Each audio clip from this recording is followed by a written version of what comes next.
how it's going to be. God. I feel like I need a puppet or something to keep up. Okay, there we are. Okay. Hello and welcome to Ozark BookCon 2020. This program is brought to you by Ozark Book Authority, a local nonprofit organization with the mission to improve literacy in Northwest Arkansas through fundraising, outreach, and regular literary programming. You can find out more about us at www.ozarkbookauthority.com. Today we are welcoming our guest authors, Carlos Hernandez, Casey Alexander, and Alma Katsu for the Science Fiction Fantasy Spectrum, a discussion of the broad range of speculative elements within the science fiction fantasy genres, their appeal, and the ways in which our authors define and combine them. So first thing, authors, please tell us a little bit about yourself and your work. And we can start with Casey. Hi, I'm Casey Alexander, and I wrote Necrotech and Nanoshock, a hardcore, aggressive cyberpunk with a badass femme lead. And I also co-wrote Mass Effect Andromeda Nexus Uprising with awesome human Jason M. Huff. You should check it out because we're super rad. And that's about it. That's my awesomeness. Nice. All right, Carlos, what about you? My name's Carlos Hernandez. I wrote a book of short stories called The Assimilated, Cuban's Guide to Quantum Santeria. And then, so that's for grown-ups, or like we've been saying in the Discord, grown-ass people. And then Rick Riordan, for some reason, read this book, which I did not expect, liked this book, which I really didn't expect, and then through many machinations and submissions later, got me to write Sal and Gabby Break the Universe, which won the Buddha Belpré Award, and its sequel, which came out this year, Sal and Gabby Fix the Universe. Spoiler alert, they don't fix anything, they just break it some more. Oh, that's great. I love that. All right, Alma, what about you? I'm Alma Katsu. I've written 5 novels. They all combine history and the supernatural or horror in some way. The most recent one is right here, The Deep, which is a reimagining of the sinking of the Titanic and its sister ship, the Britannic.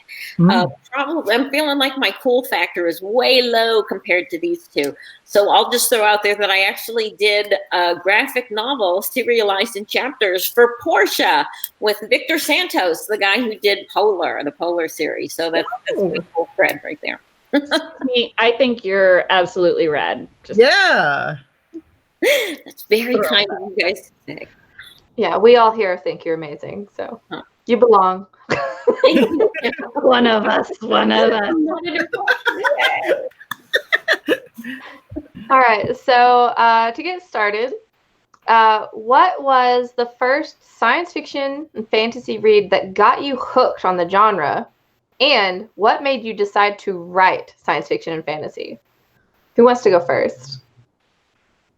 Carlos, I name you. Carlos wants to go first. She's way too powerful a Jedi, so I can't not do it. So first of all, I want to say that I grew up in the weird ass 70s, and in the weird ass 70s we were inundated with science fiction and fantasy like everywhere. It wasn't even just books or whatever, but like, does anybody remember like Cross Superstars, like HR Puffin stuff and Sigmund and Sea Monster and all of the like Land of the Lost? So like we had Star Trek and we had Lost in Space, the original, not the remake that got recently redone. But like we had like all of that around, but then we all had these weird flippy mushroom induced television series that led us off the deep end, from literary ideas of whatever, like well off. And so like that's what I was raised with and inundated. I think my first fantasy read would have been C.S. Lewis, and so I think a lot of people start with Narnia. And my sister had him in a room. I like to steal things from my sister. I read the Narnia books and loved them and reread them a lot. And so, I guess like the reason why I ended up writing science fiction and fantasy was because I ended up with a PhD in literature. And so I ended up reading a lot of the literary canon.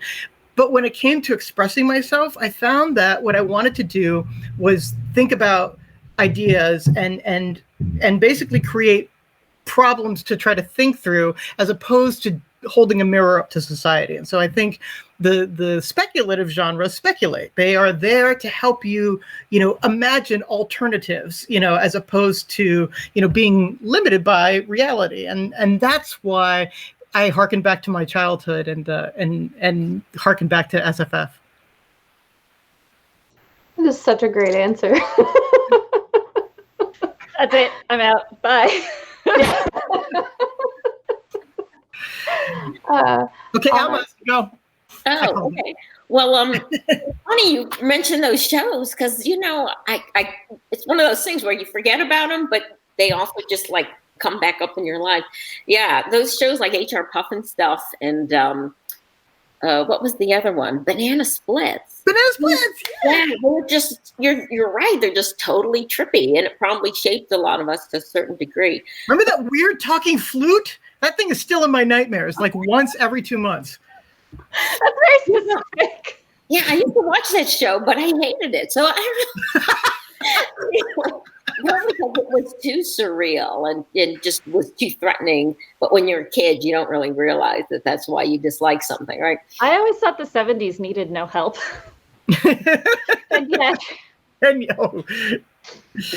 Yeah. Someone should do a study on that, like what the effect has been on a whole generation. But as far as reading is concerned, I was one of those kids that probably read adult way too young. So, for instance, probably the biggest influence on me was Edgar Allan Poe. And when I say I read Edgar Allan Poe when I was 7 or 8 years old, I am not kidding. So, I think that's one of the things. I just love that type of speculative fiction that really combines a lot of different things, but often sort of lists towards horror. And the other thing that was a big influence, and this is so strange, is Shirley Jackson's book, Life Among the Savages, which is not fiction, but it was a collection of columns that she wrote. It was like for Red Book or Good Housekeeping or something. But it was about her experiences as this very sophisticated, very intelligent, New York City woman who ends up getting dragged out to the Vermont suburbs when her husband, gets a job teaching at Bennington. And it's that sort of horrified outsider look at suburban life. And again, I was like 8 years old and I would reread this and reread this and reread this. Everyone in my family did, which probably explains why we're all so weird. But I think it did shape my view that everyday life is somehow strange and horrifying, and something terrible is going to happen with just everyday, objects or something. If you haven't read that book, I really, I highly endorse it. I think it's anybody with a brain would probably enjoy it. All right. Really cool. I love that I have no idea what either of you are talking about. That show. I have zero context, and it just sounds like a trip.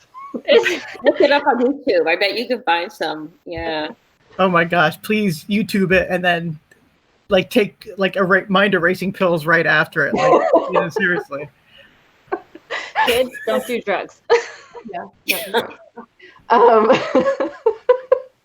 right. So Casey, what about you? So I was an early 80s baby. So a lot of that was, I too started reading very, very early. However,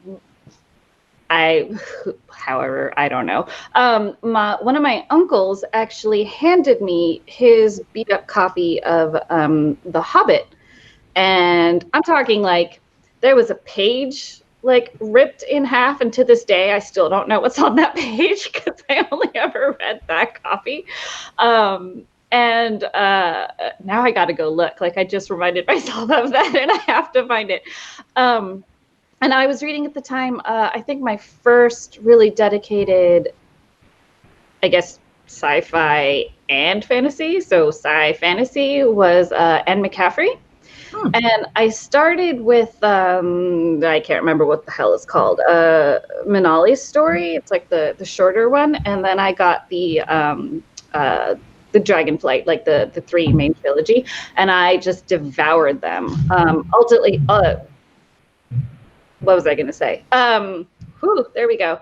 It was also my first experience, actually, or my first brush with queer mention in a book, even though that is controversial and it's debated and all of that. I did read it as this and kind of stopped and read back and went, all right.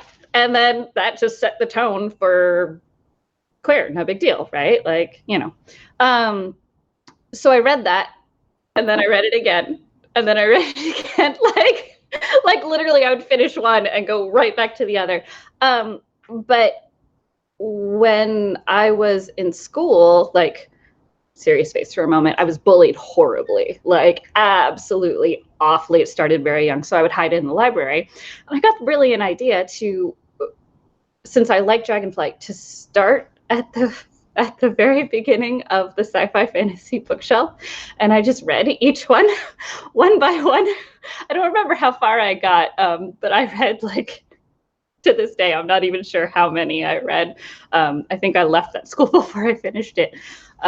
So I think that was formative for why I ultimately decided to write in sci-fi fantasy, because anything is possible. And if it taught me that queer was normal and all of that, then imagine what I can kind of subversively teach other people, and now openly, you know, talk about and stuff like that. So it was less rigid, and I mean, hella fucking rad. Like, I don't know what to say. Like, it's really a great genre.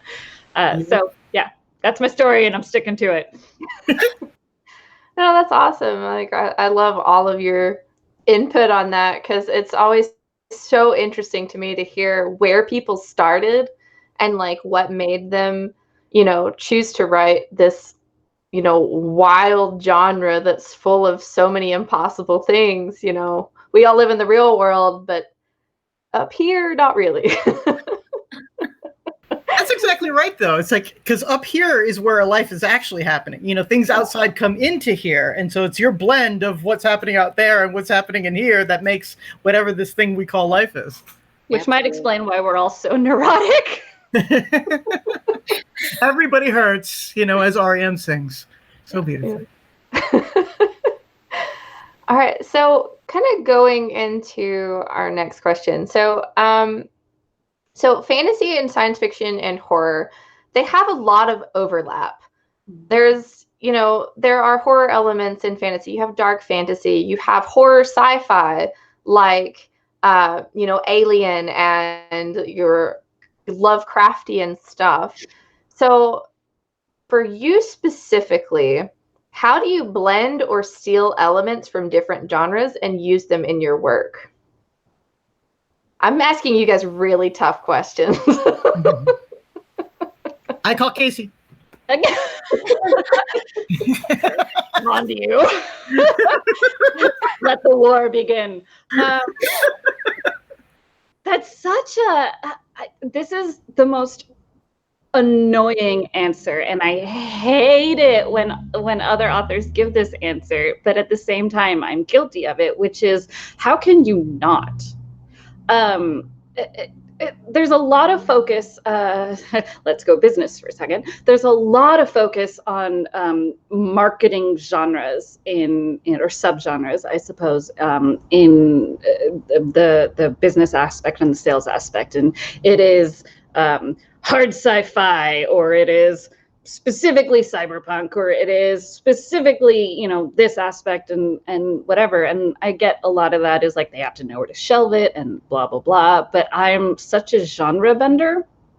And it's like, I read a good book, I see a good movie, I watch people do fucking weird things. And sorry, I swear, like, a lot.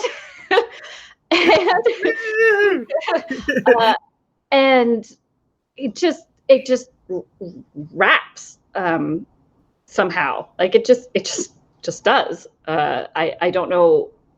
I actually don't know many authors who can stick with specific, only this, only horror, only, you know, sci-fi, only space, whatever. You know, give me space and give me dragons. We're good.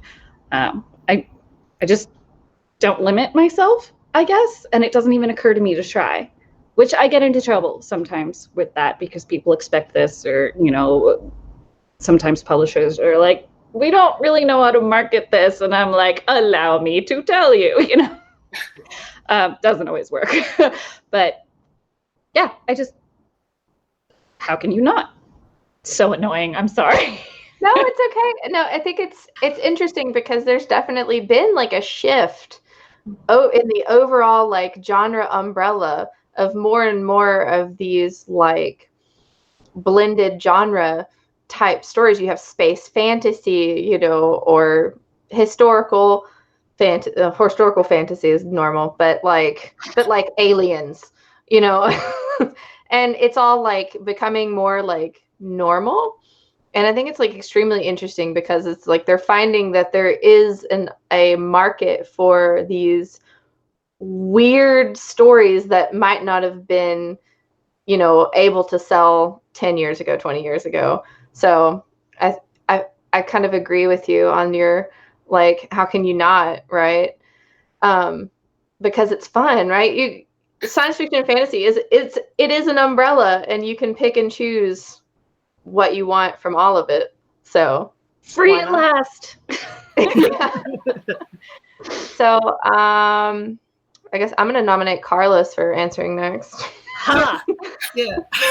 I love, Casey, I love that answer because I love that you started with marketing, because I think way too much we let marketing wag the dog for writers. And really what a genre is when a lot of people take some ideas together and explore a concept or idea. And so when a genre becomes stultified, it's because we've been doing it for so long and people begin repeating and a lot of the newness is lost. But it's those weird genres of today that become the genres of tomorrow, and so those, we didn't have, urban fantasy until like in the 80s. We suddenly had everything urban fantasy, and that was like a movement and a technique. And we didn't have steampunk until we had steampunk, and now we can't get away from steampunk. And so I guess what I would say is, like, for my own writing, what I do is I have sort of kind of shortcuts that I take, because I think there are, in the large idea of the genres, there are slightly different approaches. So like for me, like when you're doing fantasy, what the tone of what you're doing, whatever's happening in the plot, it's like, that's not possible. Like that's what's happening in fantasy. Like, you're a wizard, Harry. I'm a what? Like that I'm a what sort of moment is sort of like what fantasy does. Science fiction is more like, that just became possible like 5 seconds ago. Like we just figured that out. We don't know how it all works, but we just got it, and we're gonna try it. Like, so that spirit is the way that I approach science fiction. And then horror, what I do is like, it's too late. That's how I think of horror. It's just like, too late. Y'all too late. It's just like, you turned around just a second too late, or the clock is running down and you're like, not going to make it. So like for me, horror is very much on a timer. And these are my personal shortcuts. I don't think they're descriptive of genres, but I think they're useful in sort of thinking like what genres give you. For me, horror is the plot genre. It is so good at plotting. It has to be exquisite in its execution. Fantasy and science fiction both are setting genres. Basically you're there to figure out what's different about these worlds, and they do it in slightly different approaches. So, when I approach the genres, what I'm doing is like, well, I want great settings and I want a lot of tension in my plot. Horror, science fiction, fantasy, they have a lot to teach me. So does romance. Romance teaches you how to do character like in an exquisite way. And so like one of the things that I love right now is that we are in a blossoming era where people are, because we are becoming more open in our ideas of gender, and we are becoming more open in ideas of who can read what, that now we're starting to benefit from all of this glorious writing that once upon a time, was a little more verboten to people based on really stupid ideas of gender. Gender locked. Yeah, just call it gender locked. yeah, absolutely. Yeah. So that's what I would say. That's really cool. You're so smart. I love it. I know. I feel a little outclassed here because I'm so Stop it! And I'm like, I'm going to say something so weird. And no, it's fine. We're good. Yeah. So, Alma, what about you? How do you blend or steal elements from different genres in your work? So first, I just have to say my internet froze up there for a second. And as I was frantically trying to come back, I was so afraid that like while I was gone, the break happened and you were like, Alma, where is she? That's what you get for living in West Virginia. So it's interesting. I've been published now for 10 years. It seems impossible, but I've always been sort of a cross-genre writer. It more mainstream fiction, but that has different aspects in it, like whether it was the paranormal or whether it was historical fiction. And, I've always said, I think these are the stories that most readers find the most enjoyment from, that really they like them because, as Carlos has said, they're fresh. It's another look at a story. But they're, as both of you guys said, but they're harder to market. And unfortunately, it makes it hard for, audiences to find your book. That's the horrible downside. It's interesting also, and right now in horror, we're saying that it's a big tent and it's getting bigger because, 20 or 30 years ago, what people thought of as horror, and it was kind of more narrowly defined. Like it either had to have this supernatural trope in it. It was horror because it had Frankenstein's monster or a vampire or something like that. And that, or it was kind of the slasher thing. But now for a multitude of reasons, I think, horror is starting to pull in elements from other genres as well. And all for the good. It just brings in more readers. It frees up authors so that they can go places. But the last thing I guess I'll say is, and I'm sure everybody feels the same way, the elements of what make a good story are the same no matter what genre you're writing in, right? Great characters, great, you picked a great conflict, you're very careful about, characterization and setting and all that kind of stuff. And then the other stuff is just what you need in order to tell the story you're trying to tell. One of my favorite ghost stories is The Little Stranger by Sarah Waters. And I love Sarah Waters' work, and not all of it, I think very little of it, would you classify as horror. Little Stranger is a ghost story. But I was reading about it later, and it started out as historical fiction, as just historical fiction. And the story wasn't quite working, and it wasn't until she added the ghost element that the story came together. And so I kind of think that's a good example of, as long as you as the author, what you want to write about and let your imagination kind of open up a little bit, you're going to discover the element that you need to really make that story click and resonate. I like that you can have, to use Carlos's examples, you're a wizard and now we're going to go to this other planet, only you turned around too late in the spaceship and now it's, dead space or something, but magic to help solve the problem, and also science, and it's a legitimate book, which is great. Right. I think it's really, really cool. Like you guys talking about the blending stuff, because I used to be like a genre elitist, like one of those people that was like, science fiction has to be this, fantasy has to be this. And like my first series that I wrote was steampunk, and I was like, it has to be hard science steampunk, no paranormal elements, because that was everything that I had read was, it was either fairies or vampires or something else in with the steampunk stuff, and I hated that. And so I wrote this hard steampunk. But then like in the years since that published, and as I read more fiction, much more diverse fiction than I'm used to, because, I would call myself classically trained within the science fiction and fantasy. And there was such this idea of what the canon was and why it was the canon, and this whole like purity type sense to each like subgenre of science fiction and fantasy. And like, but reading, all of these different stories and new narratives and new styles and things like that, like it really like opened something in my brain that, okay, wait, no, I can do all of these things together. And I just think it's great. Yeah, I think, oh, go ahead. I'm sorry. I was just going to say, the horror I write is not what some people would think of as classic horror. And so I do get, in reviews or whatever, wisps of the hate, that it's not horror enough. It's, it didn't, and it just makes me sad, right? Because there's nothing stopping, we all have different tastes. Can you hear that too? That's my sorry. We all have different tastes. There's no reason to stop someone from writing something that, even if it's not exactly what you want to read, it's going to make somebody else happy. What's the deal? Okay, now I'll go back to my dog. Oh yeah, you have a beautiful dog. But no, that's a really good point, especially like talking about like my dislike of like paranormal elements in steampunk. It's like, to someone else that could have been their door into science fiction and fantasy, or into steampunk, or whatever. And it's like, who am I to say that that's not real steampunk or pure steampunk? It's stupid, and I admit that. Past me was stupid. I think past us were all stupid in one way or another.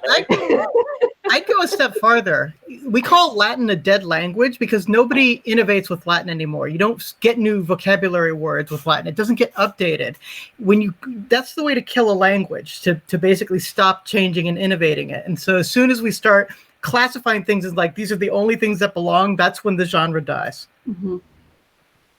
I think that is a very like apt point. Like I'll die on the hill. Yeah, absolutely. There's very few hills I'll die on, and that's one. I'm kind of curious about the other hills now. No, don't even get. We don't have the time. It's all. We're good. Oh dear. You'll find out. Because I'm asking super deep questions today at 3:30 p.m. my time. So what is your ultimate goal in writing the stories and characters that you do? Alma. Yeah, Alma needs to go first. She hasn't gone first yet. I don't go first. Oh, I'm a little slow to the game. For me, I just like the challenge of making a story work. It's really hard to make a novel work. It's hard to make a short story work. It's hard to make a novel work.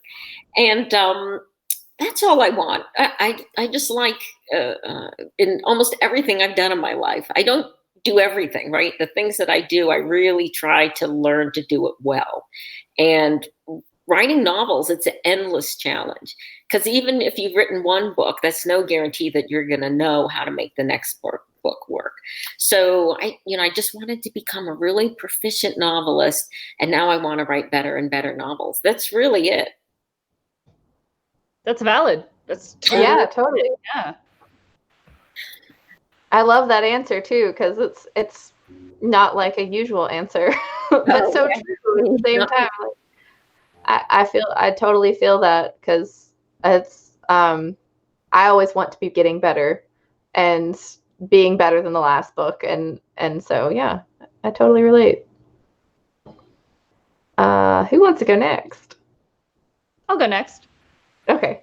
I will. I'm the type that will like jump in. So if you're just warning you, I have two reasons, two very specific reasons that come to mind. One of them is kind of related to what Alma said, which is, wait, I totally had this and I don't know what it was. Oh, that happens all the time. Okay, like seriously. Well, that actually ties into what the other one was, which is I have pretty much raging ADHD. My dad is a writer, and he's the same way. And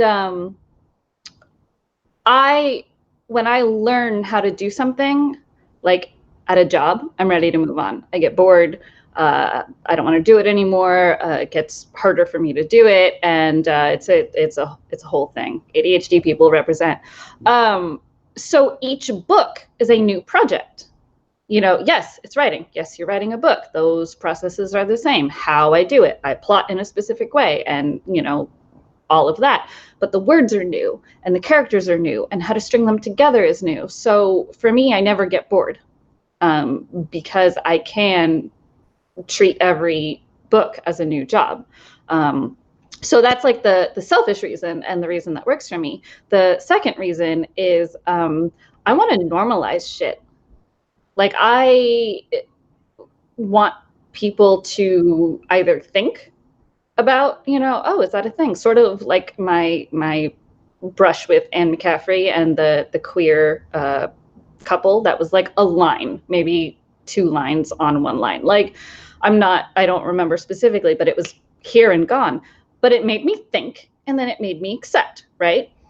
And I want to do that. If I put a queer character in, which I will, multiple, I want people to just absorb it back here and go, no big deal,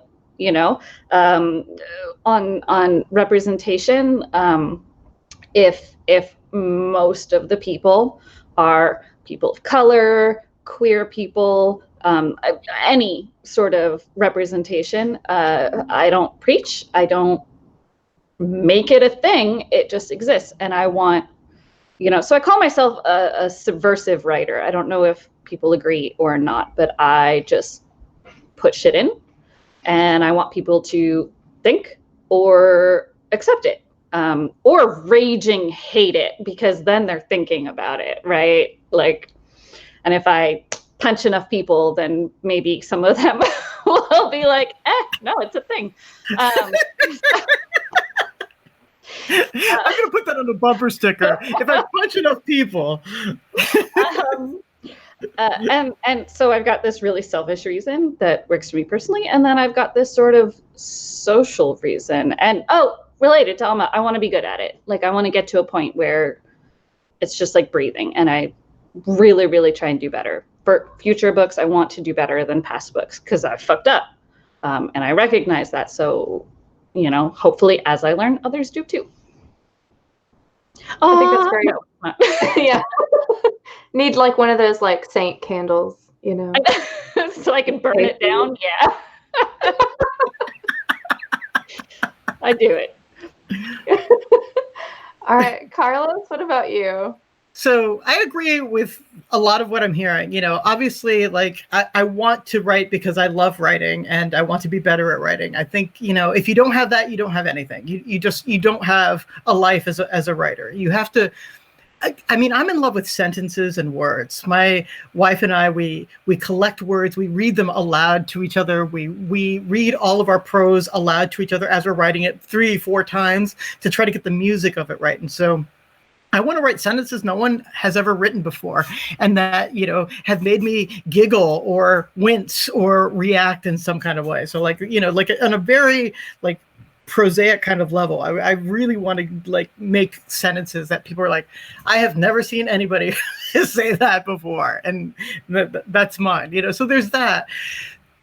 I'm a speculative writer, so I want people to imagine better futures. Like I have that as a mission, and like when I write, it's like because I am testing an idea. It may be philosophical, it may be political, but I'm testing ideas, and I want to help push the conversation toward a place where it might even be that the story becomes irrelevant or not needed anymore. And in a way, that's good work. And I really like that work. And so if I write a story that does work in its time, but then falls away just because that isn't even an issue anymore, and maybe I didn't even do it as well based on where, that's good work, because that helps us move forward. So putting those thought experiments out there that help society think about things, that's definitely a mission.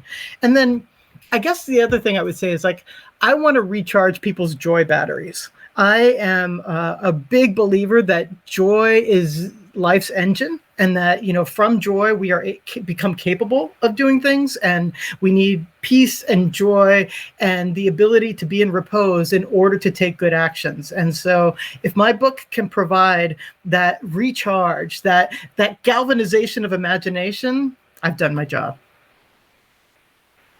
I absolutely love that answer. Like bringing joy into the world, like you cannot have a more pure motivation. Well, and joy is difficult, right? So it might be like, it's a murder book, like there are different kinds of joy, right? But so, I'm not just like little fluttery pooty right. in Italian. I'm over here like, I'm gonna fuck people up, and Carlos was like, I want to bring joy. And That's right.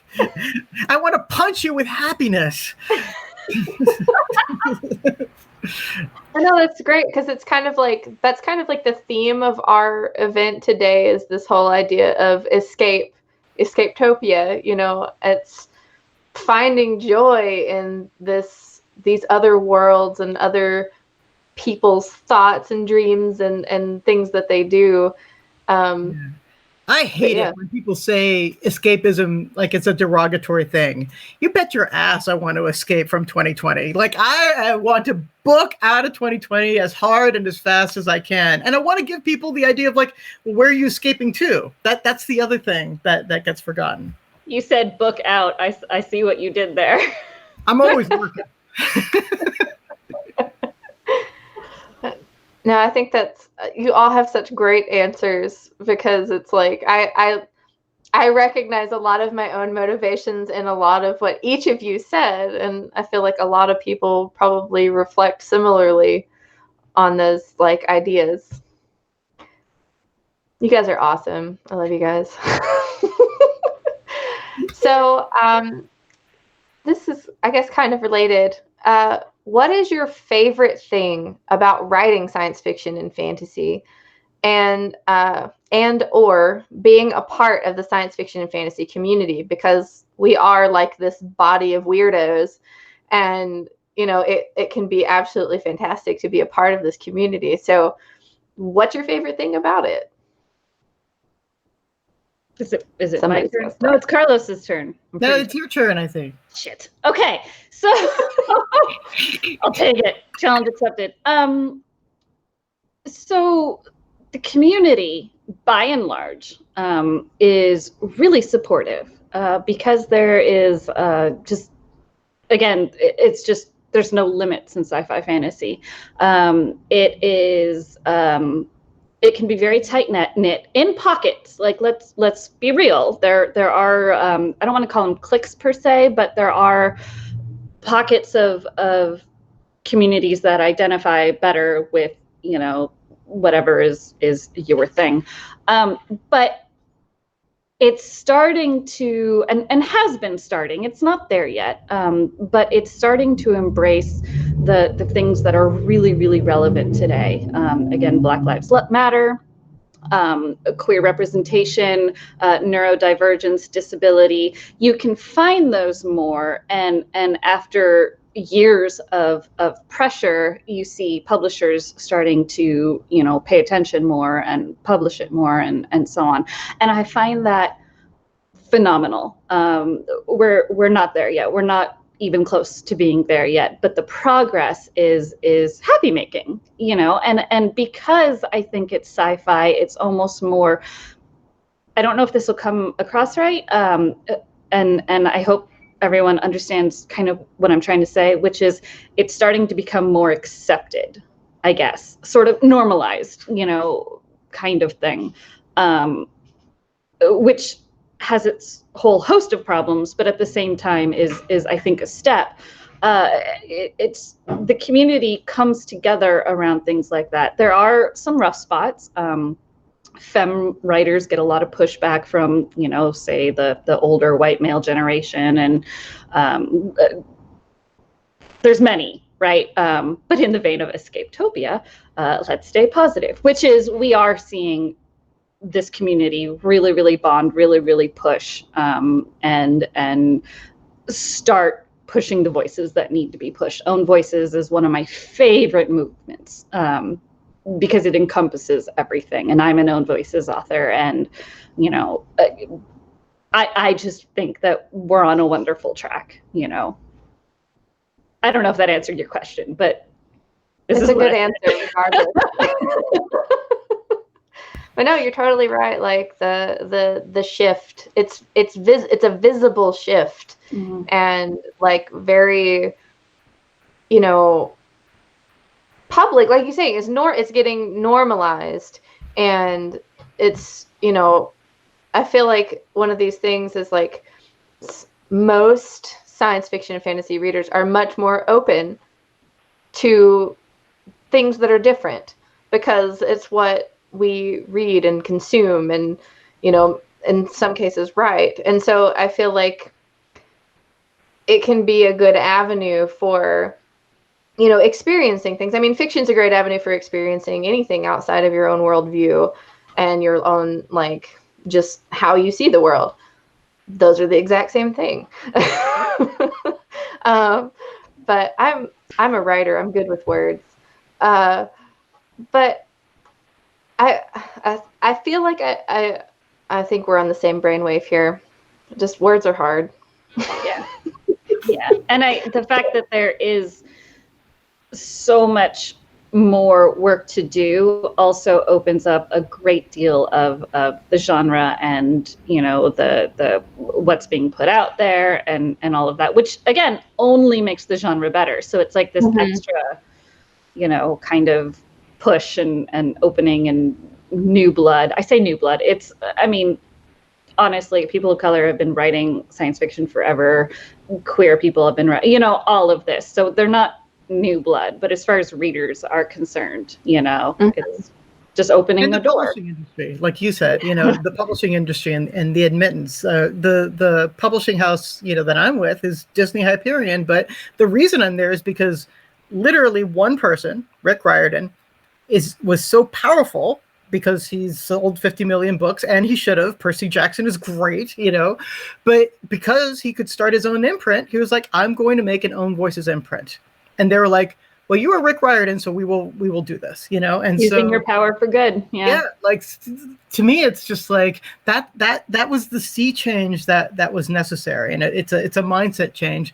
But like just like you were saying, Casey, it's like we are science fiction and fantasy. We're supposed to be the genre of imagination, and what a limited number of voices we had, heretofore going into that. And now so we're getting a lot more diversity in the United States, and thank you, Rick Riordan, for allowing me to join that voice. But we're also seeing a big movement towards the international scene as well. A lot of like Clark's World and Uncanny, they're publishing a lot more internationally, and I am so excited for those voices to grow as well. I've had a couple of works translated into a couple of different languages, and it excites me so much to think about there's an Italian version of my short story or a Chinese version of my short story coming, because then we can really, really, really, really start to think about what it means to blow one's mind. If we're only getting certain kinds of worldviews, we're really limiting the potential of our imagination. But, basically the more complexity we add to the conversation, the more complexity that's going to come out of it. And this is the genre of complexity. This is the genre of weird, wild. Somebody thought of something that no one else has thought of, put it on a piece of paper and blew an editor's mind. So let's get that out there. That's what excites me about both the genre and this particular moment that we're in, that we're just letting way more people into the conversation. Mm-hmm. And unfortunately it is letting, which again is, as a white person, like I recognize that. And that's changing. I think that is changing. I'm going to say this name wrong because I've only ever seen it read and not spoken. Shout out to, is it Fia Lit? Oh, Fire! Fire! You're on fire! Yeah, Thank you. Shout out to them for working as hard as they can too, but because there's some good shit. They just had FireCon. I was there attending and stuff, and FireCon was this beautiful gathering of people from all over, and it was just a celebration of all of those things. Sal and Gabby was nominated for their Ignite Award, so that's great.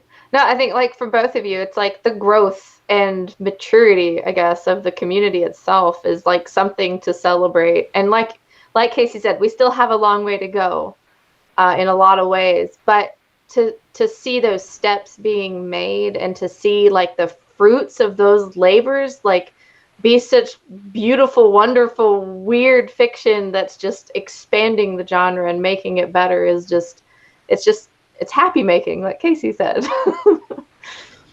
Alma, bring it home. Yeah, yep. Sorry about that. I had to mute myself because my dog is freaking out and we're having Shoemageddon here. We're taking shoes just out of my reach and loudly. So anyway, to get back on subject, I'll just share my experience as a horror writer. I have to say the horror community now is wonderful. It's incredibly accepting. When not this most recent book, but the book before it, The Hunger, came out, I did not expect to be embraced by the horror community at all. My first 3 books, like I said, that was, I started getting published 10 years ago, were more towards paranormal romance. Not that they were paranormal romance. I think they're closer to like early Anne Rice.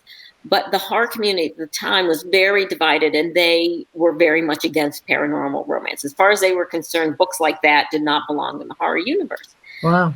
And I kind of expected to get that, when I wrote the other book, The Hunger, and yet they were very warm and welcoming, and they've been great ever since. So for anyone who's participating in the con this weekend, if you write horror and you've been feeling like, I'm an outsider, how can I approach the horror community? How can I become part of it? I would say just jump right in. The water's fine.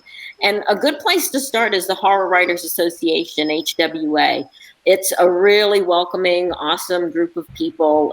Horror writers, by numbers, I think we're a little smaller than others. So like when you go to the Horror Writer Stoker Con, the big yearly con or something like that, it's smaller than other ones. And you do get the opportunity. Everyone gets the opportunity to participate and be part of the group. It really has just been so wonderful.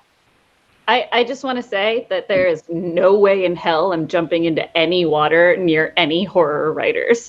Like, that is not, the water is not fine, and no. And that's the funny thing too, right? With horror, you think, oh, these people are psychopaths, they must be murderers to think of all these things. They are the nicest, sweetest group of people. That's just what they want you to think. That's what they want you to think. Alma, I fear for you. It's all just a really nice trap. Exactly. No. Pool, Alma. It's the Horror Writer Association pool party. Come right in. You first. Listen to these people. We really are nice. Okay, I will stop. I love hearing the name. I love hearing that you wrote something a little bit outside the usual horror lane, and they still were like, hey, welcome, you were awesome, you belong. Like, that's great. It was great, and they are great. I can't encourage you to check them out enough. So we're kind of coming up on time, so I've got one last question. What's the last book that you read and loved? The easy one. So I can go first on this one. I finished a book just like 2 days ago, and I'm cheating because I'm going to be in it. But it's an anthology from Rick Riordan Presents of all the authors of Rick Riordan Presents, all writing from their different worlds. And so like it's this big hero book, of demigods. And it was so much fun, like for writers out there, if you have not explored middle grade is the scene right now. It is a place where imagination is exploding. There's a lot of opportunity there. So like it is a hot place to be right now. And this anthology, I'm really proud to be a part of it, but I really loved it. But for those of you who are interested more like in grown-ass fiction, as we've been calling it, and should be the official name, I really want to recommend Lincoln in the Bardo. George Saunders. Lincoln in the Bardo is like one of the greatest things I've ever read. And it is extraordinary, and it is slim, and it is a ghost story, and it is just one of the most beautifully executed things I've ever seen. Can I jump in on that?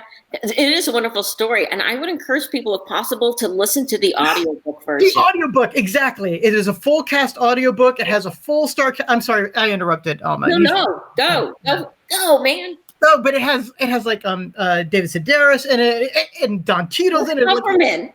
Yeah, and it just has all sorts of great people doing stellar performances of a world-class work of literature. So Lincoln in the Bardo.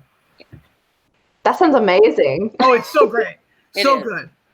I was listening to half of it on the way to Boscombe, which is a conference that happens back when we used to have conferences. And I had to pull over on the road as we were driving there because I started to weep openly as I was driving, and I was an unsafe driver at that point. Yeah. It's that good. What was the title of that book again? Lincoln, like Abraham Lincoln, Lincoln at the Bardo. It's a little bit of a weird title. Okay. It's like my least favorite part because it could be more inviting of a title, but looking at the Bardo. My dog's upstairs destroying my husband's studio now. Well, that sounds like a him problem. This dog, I'm going to have to start crating them now if I'm home alone. I'll jump in real quick. And that is, it's not the last book I read, but The Only Good Indians by Stephen Graham Jones. I'm sure you guys have heard about it because it's getting tremendous coverage and well-deserved. Not only is it a phenomenal story, but it really examines sort of like what should our, it's about Indigenous people. It's about Native Americans in the modern day. And it really helps you kind of explore like what's your obligation, right, to your people's folklore and history and that sort of thing, and how the past and the present influence each other. It's a fabulous book. Huh. Very cool. I am about to be horribly embarrassed. I have had a hard time reading for a while now. Many reasons why. 2020 being one of them, which is weird because you'd think escapism is kind of what you want. And I've been finding mine in video games and anime. So I've had just a really hard time sitting down and focusing on reading. So my last book, there's two of them. One was more recent, but I'm going to butcher her name because, again, I've only ever seen it written because I don't talk to people. Tamsin Muir, I think is how you say it. Gideon the Ninth is a really, really good book. It I went in expecting something, I guess, normal for what that is worth, and I ended up with this kind of sci-fi fantasy, unreliable narrator, badass lesbians in space, kind of thing, and it was really, really good. Exquisitely written too. Beautiful sentences. But again, that was like 5 months ago, and I feel really bad because there's all this amazing stuff out there, and I didn't exactly put my money where my mouth is on that one. I encourage you all to be different and read more shit like now. The other one was nonfiction, a writing book called Writing the Other by Nisi Shaw and Cynthia Ward, and it taught me so much. It's a very accessible book on, writing the other. So as a white person, as a queer, I'm fairly proficient at writing queer neurodivergent characters, but there's a whole section of people that I don't really know how to touch in writing, and this gave me a really, really good foundation to figure out where to go from there and get better and all of that. So Writing the Other, it's on Amazon. They do amazing workshops. I honestly can't say enough good things about them. But yeah, those are my last two books, and I'm just really kind of ashamed of that. not those books, but like no shame zone. No shame zone. I have been in the same spot this year. Like I normally read like 50 books a year. I think I'm on 12, and half of those were comic books. So I'm like, when I read, it's either nonfiction or a graphic novel, because that's about all my brain can handle. It hasn't stopped me from buying books, but I'm not reading as much as I buy. I hear that a lot. People's to be read pile are already kind of out of control, and then now they're like sentient creatures coming out of the water that's not fine, They're just nagging constantly, right? It's like, oh man, but I guess what I would say is like playing video games in my book counts because you're experiencing narratives. It's just the way that you can take it in, and like a book is very much like you're investing yourself in with a writer, and it's very much like you and the writer are creating the aesthetic experience inside of your brain. Whereas, video games will push a little bit more forcefully into your eyeballs, and comic books give you images. And so like, it requires maybe like a little less kind of like investment. And if that's where you are,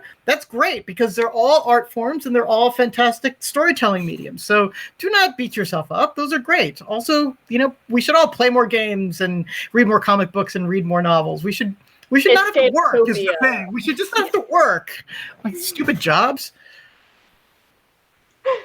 Too true. You hear that? We're done. We quit. No. No.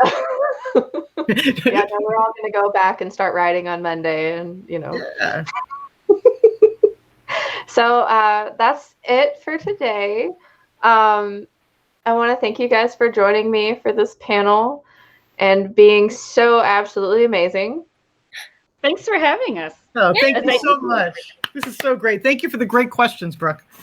Those I deep, worked really hard on this. profound, difficult to answer questions. We I love them. apologize for making you think too hard on a Saturday. I've been drinking this since I got up. We're fine. It is coffee, I swear. So I guess one last thing is once more, if you could tell us about your latest work and where people can find you online. We can start with Carlos. Ha. So easiest to find me at my like socials are Write Teach Play, so WRITE Write Teach Play. I'm on Twitter more than anything else. I can't take a damn picture, so not really on Insta, but I have an account because Disney said I had to. And my most recent book is the sequel to Sal and Gabby Break the Universe. It's Sal and Gabby Fix the Universe, and you should buy them even if you don't read them. Sorry. Jesus. I think I will. Sorry. That was terrible. I'm so sorry. Yeah, he digs in. We're good. Jesus. All right. Alma, what about you? You can find me at almakatsubooks.com. That's just my name spelled out. And if you just can't get enough of me, I suggest you sign up for the mailing list. You'll see a pop-up come up at the website. Most recent book is The Deep, and in the spring, my first spy novel comes out. And if you listen to the interview, you'll know why that's important to me, at least. But anyway, again, just to echo what these guys have said, thank you so much for having me. This has been a lot of fun, and it's been great getting to know you two better. You're here. I made new friends. See, Mom, I can do it. Casey, what about you? I haven't had a new book come out in quite a while because life reasons, we know how it is. But my books are Necrotech is the first one in the Sinless series, and then Nanoshock. Again, super aggressive queer femme lead that would rather punch your face in and then maybe remember to ask questions if she has to. No holds barred. Cyberpunk adventure. And then again, Mass Effect Andromeda Nexus Uprising. Ooh, that's a thing.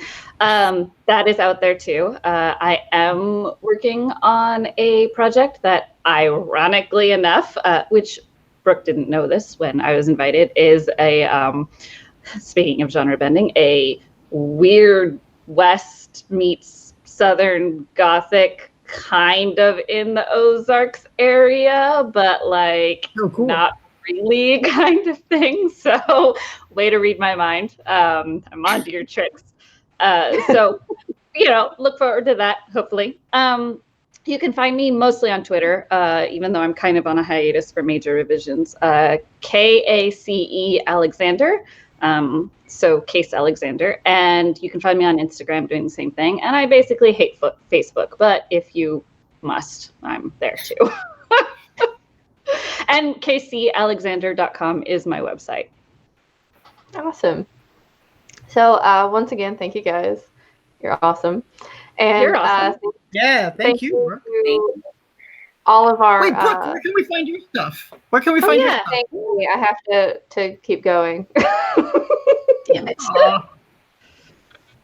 No, you guys have made this really awesome. So I'm happy to have brought you all together. So I want to thank our viewers for tuning in for Ozark BookCon 2020. Once again, this program is produced by Ozark Book Authority, a local nonprofit with a mission to improve literacy in Northwest Arkansas. You can donate at any time at www.ozarkbookauthority.com/donate to help fund more events like this one. And that's it from me. And thank you again so much. for joining me and answering all of my difficult questions. Thank you so much. Thank you. All right, thanks. Bye-bye. Bye.